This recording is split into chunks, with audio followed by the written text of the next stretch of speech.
KG class के बच्चों को, किंडरगार्टन के बच्चों को कैसे पढ़ाना है, क्या क्या चीज़ें पढ़ानी है, इसका पेरेंट्स को काफ़ी ज़्यादा इसमें परेशानी आती है, टीचर्स को भी परेशानी होती है कि किस तरह से हमें केजी क्लास के बच्चों को पढ़ाना है, क्योंकि एक इम्पॉर्टेंट क्लास होती है, नर्सरी के बाद की क्लास होती है और केजी के बाद क्लास 1 में जाता है बच्चा, तो इसके लिए बहुत ही इम्पॉर्टेंट एक क्लास होती है। तो इस वीडियो में मैं आपको बहुत ही सिंपल वेज़ बताऊंगी, बहुत ही इजी वेज़ बताऊंगी, जिससे कि आपका बच्चा बहुत अच्छे से पढ़ लेगा, आप पर भी प्रेशर नहीं आएगा, बच्चे पर भी प्रेशर नहीं आएगा।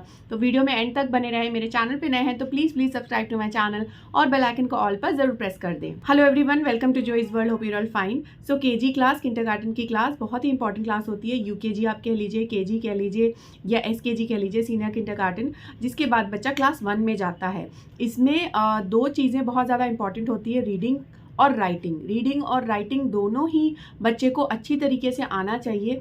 ये आप समझ लीजिए, नर्सरी में अगर बच्चा एलकेजी और नर्सरी में अगर बच्चा बिल्कुल बेसिक अक्षर पढ़ता है तो उसके या अक्षर लिखना सीखता है और अक्षर को पढ़ना और पहचानना सीखता है, तो केजी में आके इसको वर्ड फॉर्मेशन, सेंटेंस रीडिंग और राइटिंग के तरफ इसको हमें अच्छे से तैयार करना होता है, क्योंकि क्लास 1 में जाके थोड़ी सी पढ़ाई जो है वो सीखने वाली कम और जो पढ़ाई का जो पोर्शन है वो ज़्यादा बढ़ जाता है।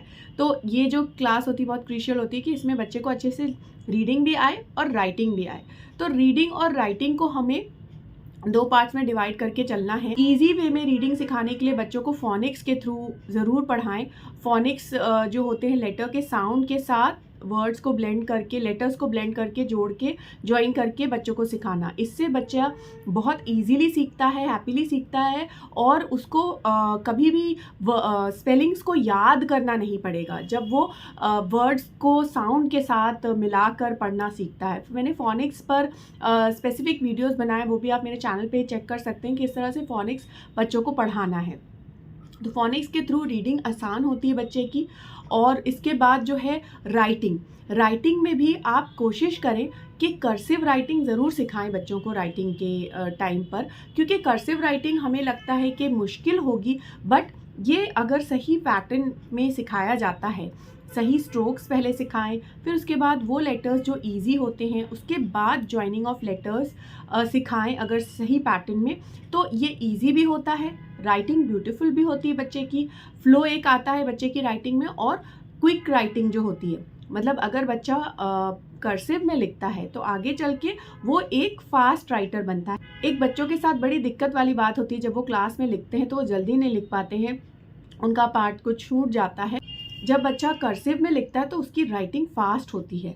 तो इस चीज़ को हम रियलाइज़ नहीं करते, हम प्रिंट लेटर सिखाते हैं, सोचते हैं ईजी होगा, बट आगे चल के बच्चे को दिक्कत होती है। और कई स्कूल्स में सिर्फ कर्सिव में ही लिखाया जाता है, तो कर्सिव आएगी बच्चे को तो आगे चल के परेशानी नहीं होगी। तो कर्सिव राइटिंग ज़रूर सिखाएं। इसके बाद जो सब्जेक्ट्स होते हैं केजी में, हिंदी, इंग्लिश, मैथ्स और ईवीएस कह लीजिए या जर्नल अवेयरनेस कर लीजिए, इन्वायरमेंटल स्टडीज़, जर्नल अवेयरनेस, तो ये 4 सब्जेक्ट बेसिकली होते हैं। फिर जीके, कंप्यूटर्स अपने हिसाब से कुछ ऐड ऑन हो जाते हैं, बट ये बेसिक 4 सब्जेक्ट्स इंपॉर्टेंट होते हैं। हिंदी की रीडिंग और राइटिंग, इंग्लिश की रीडिंग और राइटिंग, मैथ्स में बेसिक जो है नंबर्स, 2 डिजिट वाले जो नंबर शुरू हो जाते हैं, 1 to 100, फॉरवर्ड, बैकवर्ड काउंटिंग, ये सारी चीज़ें हो जाती हैं, नंबर नेम्स याद कराना। तो ये 4 सब्जेक्ट्स इंपॉर्टेंटली हमें पढ़ाने होते हैं बच्चों को। जब भी आप पढ़ाएं बच्चों को तो ब्रेक्स में पढ़ाएं, 15-15 मिनट, मैं तो कहती हूँ 15 मिनट, बच्चे आधा 1 घंटा पेरेंट्स पढ़ाते हैं, 15 मिनट्स पढ़ाएं और फिर 5 मिनट्स का ब्रेक दें, 10 मिनट्स का ब्रेक दें। आपको लगता है अगर बच्चे को ब्रेक देंगे तो वो फिर वापस नहीं आ पाएगा पढ़ने के लिए, तो आप इस ब्रेक टाइम में उसे जाने ना दें, उसे कुछ एक्टिविटी कराएं जो पढ़ाई से रिलेटेड ही हो, कुछ पजल्स वाली या ब्लॉक्स बिल्डिंग या ऐसा कुछ खेल ही जो वो आपके सामने बैठकर खेले, आपके साथ खेले।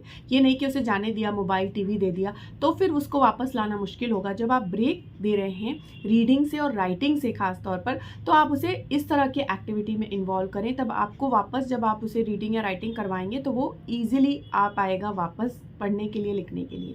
लेकिन ब्रेक देना बहुत ज़रूरी है। एक स्ट्रेच में बच्चे के जो अटेंशन स्पैन होता है ना, जितना छोटा बच्चा होता है उतना कम होता है। हम सोचते हैं कि एक स्ट्रेच में बहुत सारा पढ़ा लेंगे तो वो बेकार हो जाएगा, उतना बच्चे के दिमाग में नहीं जाएगा, स्ट्रेन पड़ेगा। तो इसलिए हाँ, आप ब्रेक ज़रूर दें। इसके बाद हम क्या करते हैं, नर्सरी में जब बच्चा, नर्सरी के बाद जब केजी में आ जाता है बच्चा, तो हम राइम्स, सॉन्ग्स और एक्टिविटीज़ को छोड़ देते हैं। हमें लगता है हमें सिर्फ़ और सिर्फ पढ़ाना है, तो आपको ऐसा नहीं करना है। सॉन्ग्स और राइम्स बहुत इंपॉर्टेंट रोल प्ले करते हैं बच्चे की लर्निंग में। उसकी थिंकिंग पावर, उसकी क्रिएटिव थिंकिंग, इमेजिनेशन, ये सब भी इम्प्रूव होता है। साथ साथ स्पीच जो है, प्रोनाउंसिएशन, ये सब भी इम्प्रूव होता है बच्चे का जब वो राइम्स गाता है।